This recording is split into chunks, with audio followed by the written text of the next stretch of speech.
Howdy tubers, I'm back. It's about 9 o'clock at night. I've been on the road busy, doing a lot of stuff. I'm fixing to build a zero governor propane regulator that's portable that I can hook to pretty much any of my little single cylinder engines that are 7 horsepower or less, something like that. And I'm going to use this one on the log splitter for now. But I'm building this as such that I can carry it around the homestead here and use it on pretty much anything, because I've got all kinds of stuff with small engines on it. Now, this is not going to be something that I would want to put on a riding lawnmower, or probably not something I'd want to put on a push lawnmower, or something that I'd want to, have mobile. It's going to be more for something that's going to sit still and do its job somewhere. But I think I've got everything laid out here to do it. I'm going to start where you come out of the bottle. That's an old type bottle there. I prefer them. I don't like them, what do you call them, OBD bottles. I think that's what you call them. I don't like those with this kind of thread right here. I fill these bottles myself. I vapor bleed off of my big tank. I've got a 1,000-gallon tank, and I vapor bleed and fill them myself, because that costs me like $1.79 a gallon to do it that way at home, and it's going to cost you over $3 a gallon if you take them somewhere.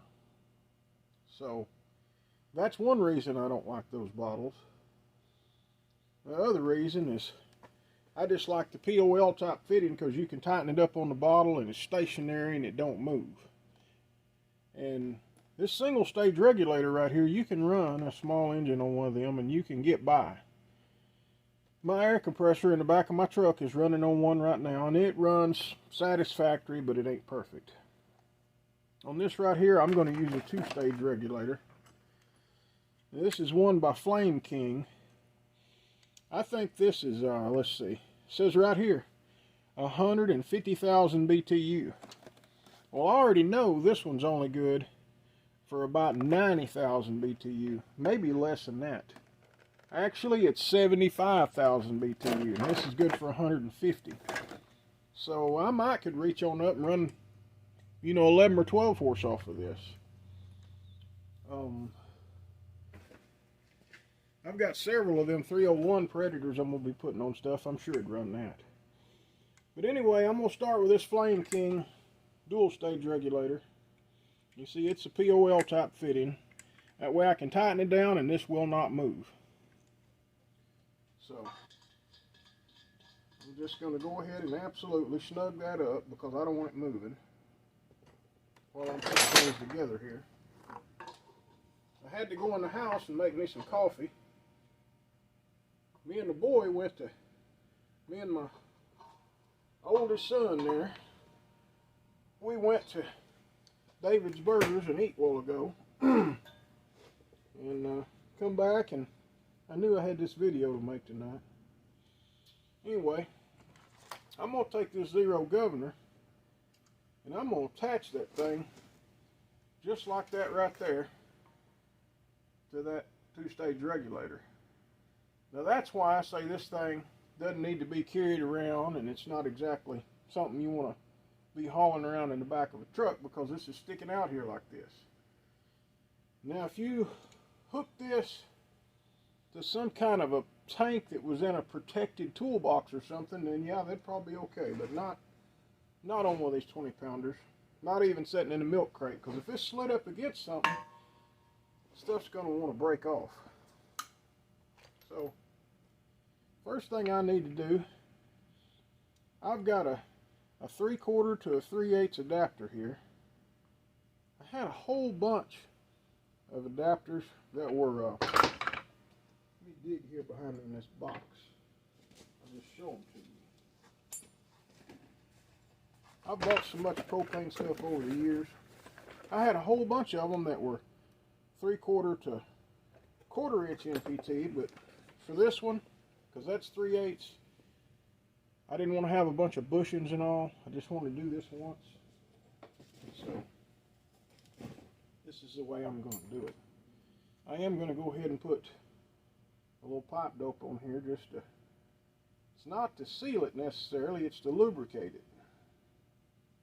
Because I've got it taped with that yellow tape. Anytime you're doing natural gas or propane, you want to use a tape that's made for it. I used that yellow tape this time. I've got some gray that's pretty good also. So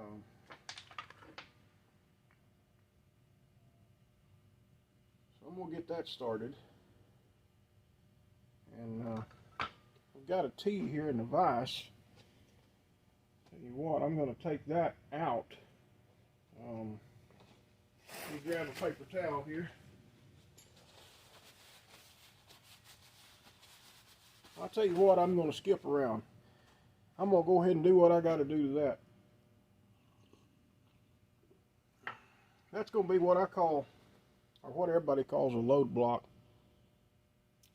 I call it a mixture valve.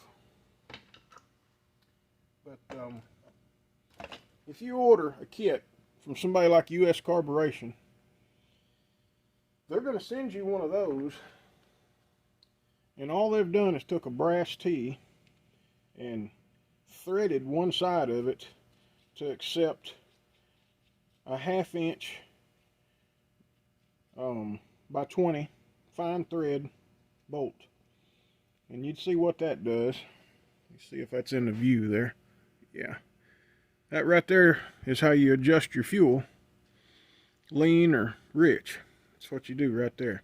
And then you tighten this nut up against it. Well, I had this here in another kit. This is for a big generator at my mother's house, and I don't really want to waste it for this.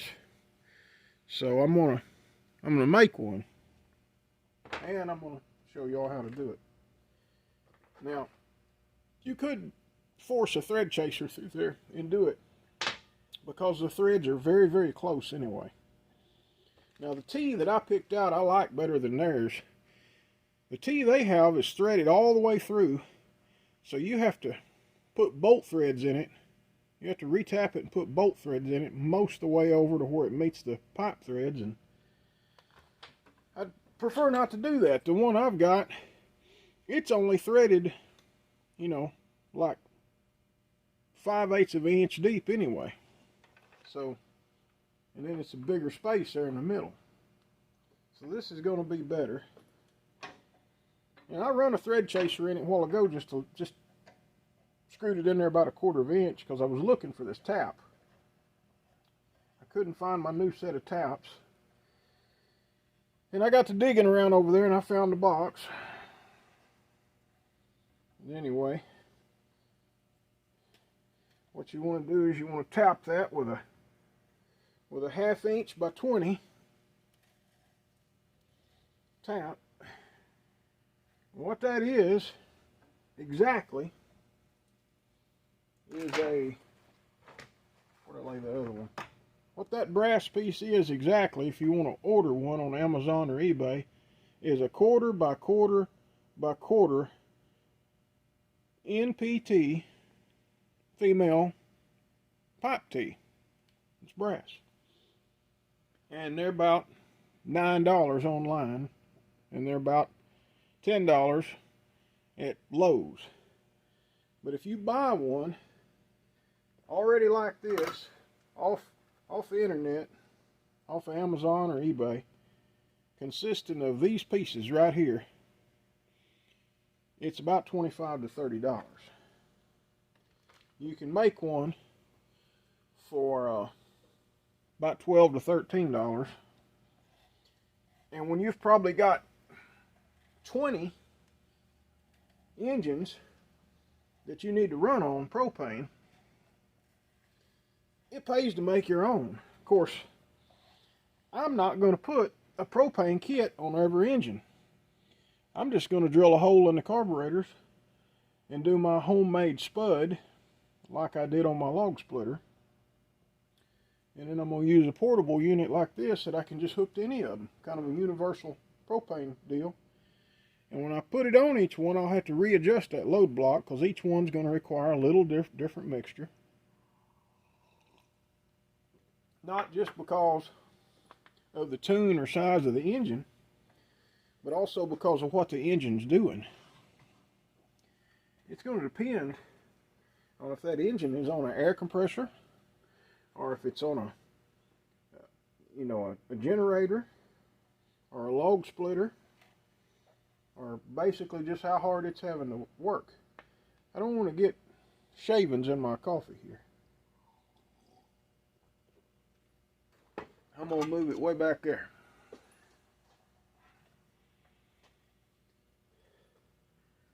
It's amazing how hard that handle is to turn just to tap brass, I tell you. I think we're in there about good though. I want to be sure I'm in there deep enough though, because you got to be able to run that bolt in far enough to cut off most of the flow.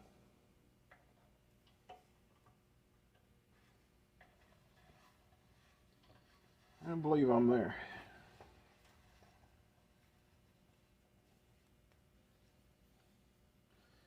Now, I don't do this all the time.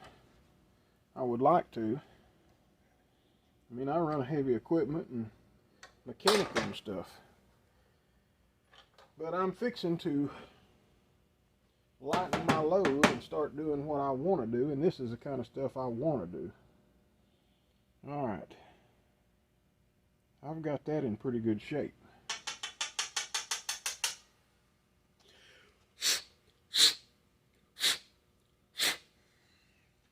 Tell you what I'm going to do though. Just because I can, I'm going to go ahead and screw a thread chaser in there, because they do a little nicer job on straightening the threads up than what a tap does, especially in brass. And I need this to be kind of easy to turn by hand. I really do.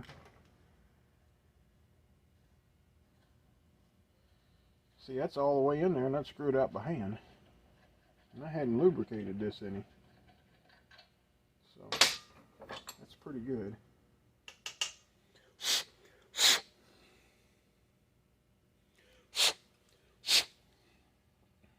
Yeah, that looks great. Alright. Here's my bolt I'm using. I don't have a hex head bolt. All I've got in my bin over there in the fine thread variety is these right here, these Allen head ones. And I've got all kinds of stuff in my bolt bin, but I didn't have any fine thread half-inch nuts over there. So I actually picked up a couple at Lowe's earlier. And that right there is going to be my load block. That's basically how you restrict the flow of fuel to your engine. See, that'll go in that far. That is probably enough. I don't know.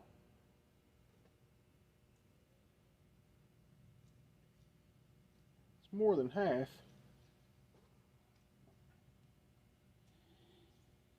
You know, I could run that tap in there just a little bit further, and I could manage to get this bolt to screw in another 1/8 of an inch maybe.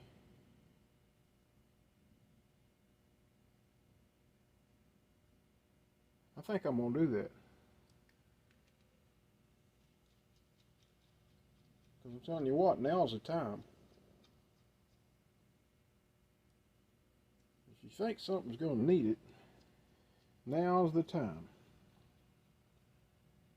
And I want to be able to regulate this down. I might want to run a little small Predator, one of them little 3 horsepower Predators on this, or something. I'm planning to build me a little DC generator out of one of the small Predators. Probably just use one of the 20 amp dynamos, like off of a John Deere lawn tractor. You know, I don't want to throw a 60 amp load at a little bitty engine. That'll work it to death, but that little dynamo, 20 amps, it can handle that, and they're very simple. And they're just about bulletproof. Sometimes I need to charge the batteries in something out in the field, and you know, I'd take a generator. I'll take one of my little suitcase generators, and I can do it that way with a battery charger, but I could have that dynamo on that Predator engine, and if I go off somewhere and recover something and got to drive it home, something with a bad alternator, I could set that thing on the back and strap it down and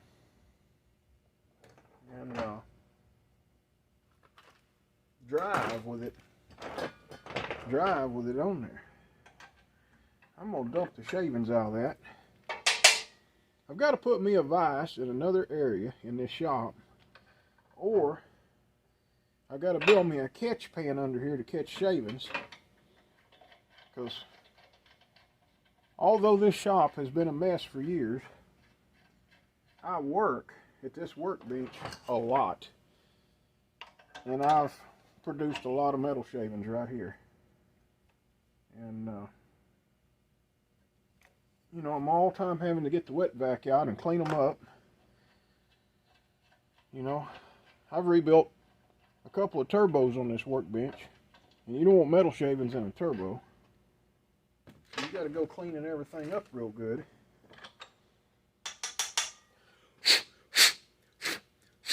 All right, maybe I'm satisfied with this load block now. I've got the threads looking pretty. Where's my bolt? There it is. See how far it goes.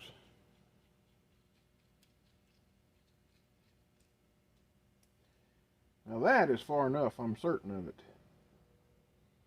And what I'm also certain of is that I can force it in just a little more if I needed to.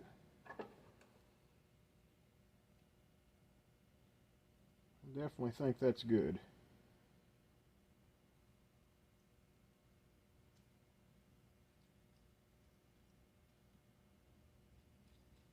It's better than where I had it. Tell you the truth, I ain't gonna be satisfied until that thing seals.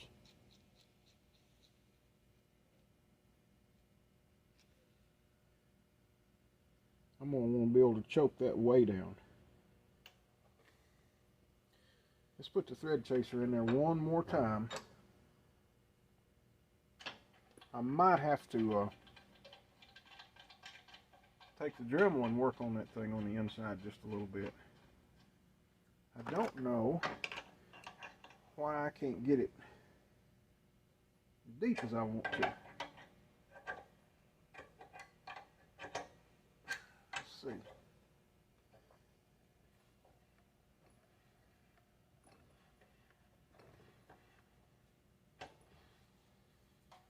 Surely that went all the way over and met up with the NPT threads that time.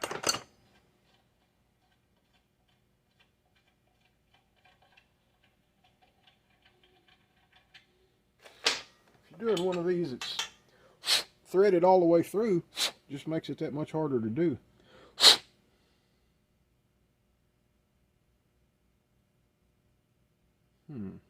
got some pretty threads in there.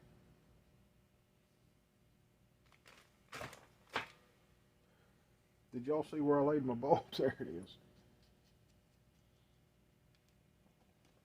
Thing. That's pretty good. I think that's going to be enough for about any engine. Should be.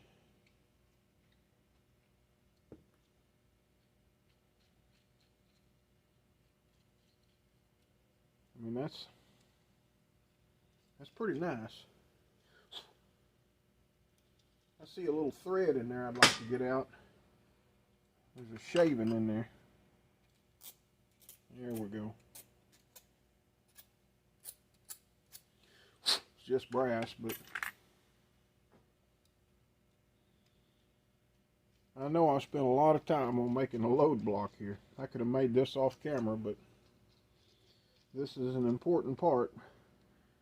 And you know, I started to not use a load block. I started to use a valve, because then I could be more critical with the adjustment and I could do it very easily. But I'm trying to keep this thing to where it don't weigh so much. There's less parts. That would be nice. Alright. I'm going to go ahead and assemble some stuff here.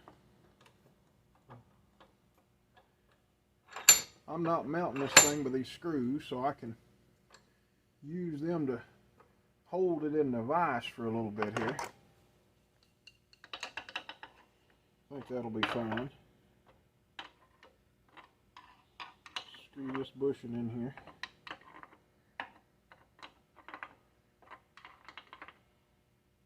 Now I've bought several of these K&N or Garrettson style zero governors. I've got several of them in the bin over there in stock. Matter of fact, I just bought 2 more off of Amazon. It just got delivered. They were, well, this is one of them that came in from Amazon. I think I give $38 a piece for them. Now you can absolutely run a propane engine just on a couple of valves. I mean, you could have a valve coming right out of that tank, and then you could have a needle valve out here in your hose, and you could run it at tank pressure, because you got that valve cutting it down, and then you got a valve out here, and it's going to be vapor as long as that tank's sitting upright. I've actually got a push lawnmower that is rigged up that way. What it is, it's got a valve off of a little propane torch that screws on a 1 pound bottle, and then I got a piece of hose coming down from the handlebar on the push lawnmower close to the engine, and then I got a little needle valve on there, and you just adjust it and then get around and pull start it pretty quick and adjust the needle valve till it sounds like it's running the best, and it runs great. That one seems to have more torque and more power than when it was running on gasoline. And as of lately, I've been reading about several people thinking that you're going to burn the valves prematurely on a small engine when you run it on propane. Well, I don't think you're going to burn them out prematurely. I think what's going to happen is that small engine is going to last long enough that you can burn the valves out, and that you can wear that engine out. If that thing's running on gasoline, you're going to have so many fuel problems all the time. When you go to use it, it ain't going to run. And yeah, you can put Stay-Bil in them, but that stuff only works for about a year, maybe a little more. Some of us get busy for 3 or 4 years. I mean, there's guys that go off to the military and leave all their stuff setting for, you know, a decade sometimes. They come back and it's all ruined. If their power equipment was on propane, and they left, they got called out to the military and left, and their stuff's in storage good, when they come back, they'd turn the propane on, and that thing is going to crank and run on the propane that is in that bottle, and it's probably going to run like it did the day they left. I mean, you could have a diaphragm go bad in a regulator, I guess, but alright. I got to order some more of these. That's a reducer from 3/8 to 1/4 inch so that you can thread all this in there. And I've only got one. So I'm going to have to get on the old interweb and order some. I think somebody else calls it the old interweb. Is that old Terrell? Small engine guy? I'll tell y'all this. I wouldn't call myself a small engine guy. I get frustrated with them. I've had things go wrong with a small engine. When I was a kid, I had a go-kart, and my parents got me. Had a Honda G160 motor on it. Now this has been over 40 years ago. But something happened to the carburetor on that thing. My dad actually rebuilt that motor. And it run good for a little while, and something happened to the carburetor. And I had a lot of trouble with it, never could get it to run right again. Not even with another carburetor. And since then I've learned a little bit about the valves on those engines. And I think what was going on with it was the valve springs was worn out. And valves wasn't closing. Because it produced similar problems to my air compressor. Either that, or there was a crankshaft seal bad maybe, and it was sucking air in by the crankshaft, because I've learned that'll make them run bad. In fact, I got rid of a real nice Honda Big Red 3-wheeler one time, and that's all that was wrong with it. I sold it to a buddy of mine. He took it to the Honda shop, and they put crank seals in it, and he rode that thing for about 20 years. Probably going to want to make one more round with that. Let's see. I'm going to have it pointing this way because I want it pointing back over the tank. I don't want stuff sticking out any further. I'm trying to prevent that if I can. I've just barely got this thing clamped in the vise, so I'm trying to be careful here. Oh yeah, we got plenty of room to go here.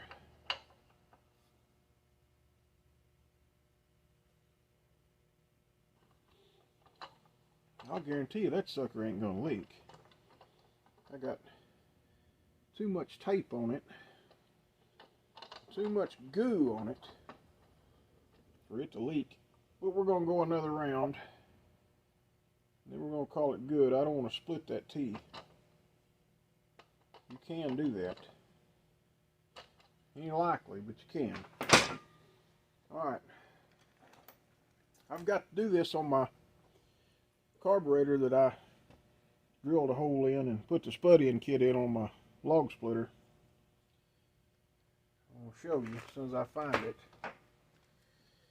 When you buy these barb fittings off of eBay or Amazon in bulk like this, and that's the best way to buy them.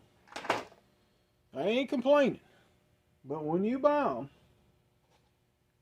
what you're going to have to do is take you a piece of sandpaper and clamp them in the vise and sand them barbs down a little bit, because the barbs are so sharp that when you stick them in a piece of hose, when you go to pull it back out of that hose, you'll pull pieces of the hose out because them barbs are sharp. Them barbs are supposed to be there, but they're not supposed to be sharp. That is poor machine work right there. And just about all the cheap ones are that way.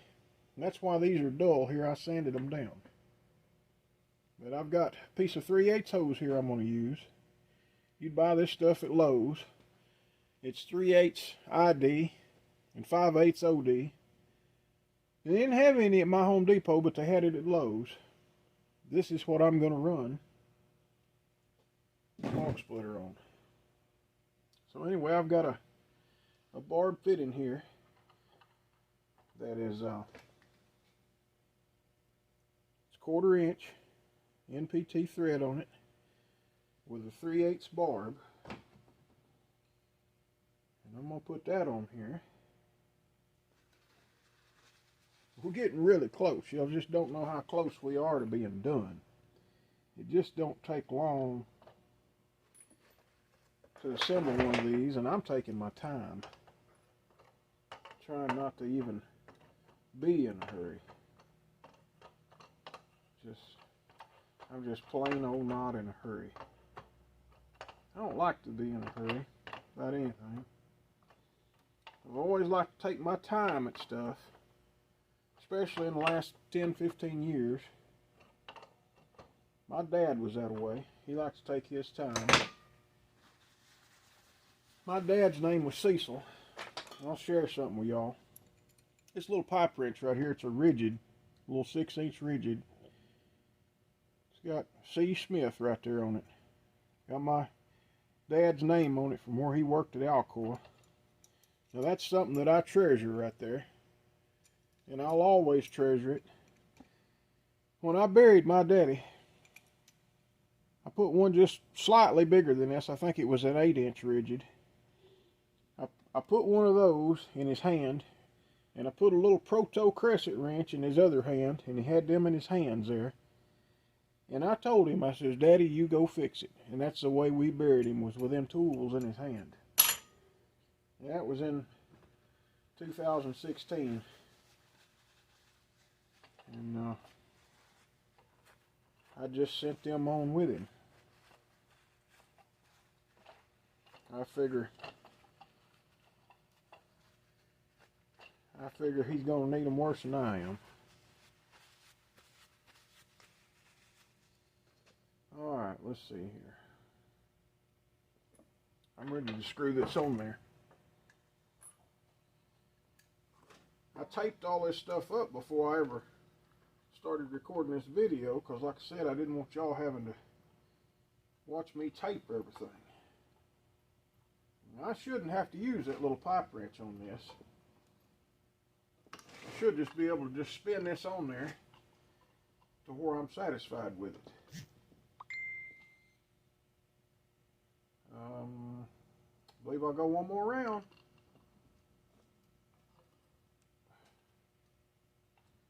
Right there. That looks good. This shop is a mess, and I'm in the middle of a major cleanup. And the reason I'm doing this and fixing my log splitter is because I heat this shop with that wood heater right over there. That's a hutch. It's like a buck stove. But I heat this shop with it, and it's near 70 degrees in here right now, and it's 40 outside. It does a good job. It's actually got a blower on it, but I've got it turned off right now. It's not really too loud that I can't talk over it, but if you run that blower and you're trying to maintain a fire, it'll pull all the heat out of that firebox so quick that your fire will go out sometimes. And I let the fire go out last night. I didn't put wood on it fast enough this morning, and I come out here about 11:30 and rebuilt the fire, and it hadn't got it reestablished that good. So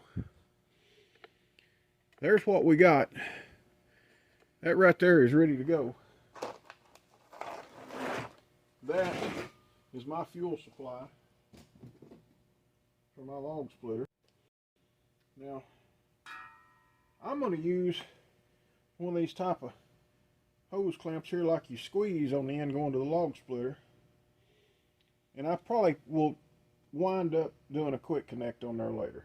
But on this other end, where it goes on here, I'm going to use a fuel injection hose clamp, because I don't want it to move. And I tell you what, I'm plumb crazy. Can't find nothing. Fuel injection style hose clamps, they're just better. And they hadn't got them serrations in them like a normal screw clamp, so they don't cut stuff. They clamp a lot more evenly. Now there's only, let's see, 11 water column right here, between 11 and 14 water column right here. That's less than a half a pound, if you don't know what that is. That's less than half a PSI. And when you crank your engine over and it sucks on this hose right here, it opens the diaphragm in here, pulls the diaphragm back, and lets gas flow to your engine. Oh, I'll tell you what, I'm going to turn this on, see if I got any leaks. I don't have any leaks. No leaks at all.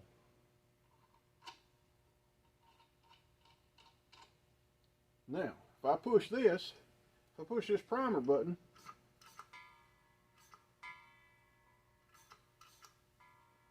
I've got propane coming out of here now. I don't want to do that much because I'm in here with a wood fire. But this is ready to go. I'll be hooking this up to the log splitter in the morning. And I've got some wood out there I can split. Anyway, as I was saying a while ago before my SD card got full, this thing is ready to go. And tomorrow I'm going to try it out on the wood splitter. I think you're going to see that video come across before you see this one. After I try it out on the wood splitter, I'm going to try it out on the air compressor. I'm going to show you what I'm going to do. I've got one of these Chinese dual fuel carburetors on the air compressor. And what I'm going to do is I'm going to take this hose off right here and just hook this hose right there, just like that. And I'm going to just bypass this zero governor right here and see if that performs better or not. Now, the one that's on my compressor doesn't have an adjustment like this. What that one is, that it's on there, and it took me a couple of days to learn this. That one is not so much a fuel mixture valve and metering valves. It is one way is for natural gas, and the other way is for propane, and then it's not really adjustable after that, except you could cut it down just a little by turning it towards the middle, which is off. This particular Chinese model right here has a plus and a minus on it. Instead of having one position for natural gas or one position for LP or propane, you just literally have a needle jet here that you set your fuel mixture with. If you're going to get one of these Chinese jobs to put on a generator or something like that, or an air compressor, whatever, I recommend you get the one with this brass screw on it. Don't get the one with that orange valve, because that's just like I said, it's one way's natural gas and the other way's for propane, and I don't think you can get as critical with your adjustment on it as you can with this one. Well, we'll find that out later, but anyway, we're going to try this out and see where that gets us. And probably going to use this on a lot of projects. Y'all will see this thing hooked up to a lot of different stuff. I'm going to put my world on propane. Now obviously I can't run this thing on it unless I hook it to a 1 pound bottle or something, but I've got a Honda Ruckus scooter. Barely got over 100 miles on it. Been sitting here 5 years probably since it was started. And today's gasoline is about rotted the gas tank out on it. I think I'm going to put it on propane. That's not a fuel injected scooter, that's still carbureted. If that thing will run on a 1 pound bottle or on 2 1 pound bottles hooked together, and I have a way to do that, what I will do, I'll put one of these on each one of the 1 pound bottles that I'm going to use, and I'll come out here and wire these suckers together, and I'll just hook 2 1 pound bottles to it all at once. That way they can vaporize more fuel. But for a 50cc engine, They should do it anyway.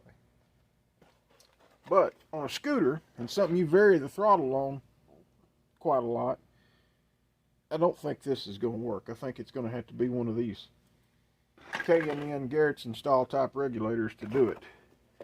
But we're going to get to that. So that's coming. Going to have a Honda Ruckus on propane, hopefully, when I get a little bit of time and a little bit of space in the shop. Because like I said, I bought that thing new. I think it's got 102 miles on it. I took it to Petty Jean and rode it at the swap meet one time. And that's where I put the mileage on it, basically. Anyway, thank y'all for watching. If y'all enjoy me talk all the time and work on junk and seeing a lot of junk in the background, come on back, because I got a lot.